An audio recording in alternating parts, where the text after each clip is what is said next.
I think ಬಹಳಷ್ಟು ಜನರ ಹಣೆ ಬರಹ ಬದಲಾಯಿಸ್ತದು ಆ ಸಿನಿಮಾ. ಟೆಲ್ ಮಿ 2003 ಡಿಸೆಂಬರ್ 5ಕ್ಕೆ ಮುಂಚೆ ಇದ್ದಂಥ ಅಂದರೆ ಒಂದು ವಾರಕ್ಕೆ ಮುಂಚೆ ಇದ್ದಂಥ ಮನಸ್ಥಿತಿ, ಅದಾದ್ಮೇಲೆ ಇದ್ದಂಥ ಪರಿಸ್ಥಿತಿ. ಆನೆಸ್ಟ್ಲಿ ಸಿನಿಮಾ ರಿಲೀಸ್ ಆದರೆ ಸಾಕಪ್ಪ ಅಂತ ಅನ್ನಿಸ್ಬಿಟ್ಟಿತ್ತು. ತುಂಬ ಡಿಲೇ ಆಗಿತ್ತು ಸಿನಿಮಾ. ಅಂದರೆ ಡಿಲೇ ಅಂದರೆ ನನಗೆ ಅದು ಡಿಲೇ ಏಪ್ರಿಲ್, ಐ ಥಿಂಕ್ ಏಪ್ರಿಲ್ನಲ್ಲೇ ಶೂಟಿಂಗ್ ಮುಗಿಸ್ಬಿಟ್ಟಿದ್ವಿ, ಸಿನಿಮಾ ರಿಲೀಸೇ ಆಗಿರಲಿಲ್ಲ.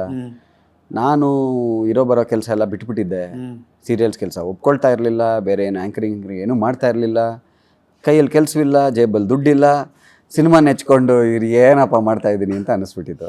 ಆ್ಯಂಡ್ ಈ ಪ್ರೇಮ್ ಬೇರೆ ತುಂಬ ಟೈಮ್ ತೊಗೊಂಡು ತುಂಬ ಕಾಳಜಿಯಿಂದ ತುಂಬ ನಿಧಾನವಾಗಿ ಮಾಡ್ತಾಯಿದ್ರು. ಎಡಿಟಿಂಗಿಗೆ ಒಂದಷ್ಟು ದಿವಸ, ರೀ ರೆಕಾರ್ಡಿಂಗಿಗೆ ಒಂದಷ್ಟು ದಿವಸ ಅಂತ.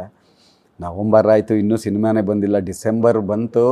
ಡಿಸೆಂಬರ್ 5ನೇ ತಾರೀಕು ರಿಲೀಸ್ ಅಂತ ಗೊತ್ತಾದಪ್ಪ, ಸದ್ಯ ಬಂದರೆ ಸಾಕಪ್ಪ, ಏನೋ ಒಂದು ಇತ್ಯರ್ಥ ಆಗಿಬಿಡಲಿ, ನನ್ನ ಕರಿಯರ್ ಟೇಕ್ ಆಫ್ ಆಗುತ್ತೆ, ಇಲ್ಲ ಮುಳುಗೋಗುತ್ತೆ ಅಂತ. ಬಟ್ ದೆನ್ ಟೇಕ್ ಆಫ್ ಆಗುತ್ತೆ ಅನ್ನೋ ಒಂದು ಇನ್ಕ್ಲಿಂಗ್ ಇತ್ತು, ಒಂದು ಸಂಶಯ ಇತ್ತು. ಹೀರೋ ಅಲ್ಲ, ಆಂಟಿ ಹೀರೋ. ಆ್ಯಂಟಿ ಹೀರೋ ಆಂಟಿ ಹೀರೋ ನಾ ಆ್ಯಂಟಿ ಹೀರೋ ಆಗಿ ತುಂಬ ಚೆನ್ನಾಗಿ ಕೆಲಸ ಮಾಡಿದ್ದೆ ಅನ್ನೋ ಒಂದು ಭರವಸೆ ಇತ್ತು.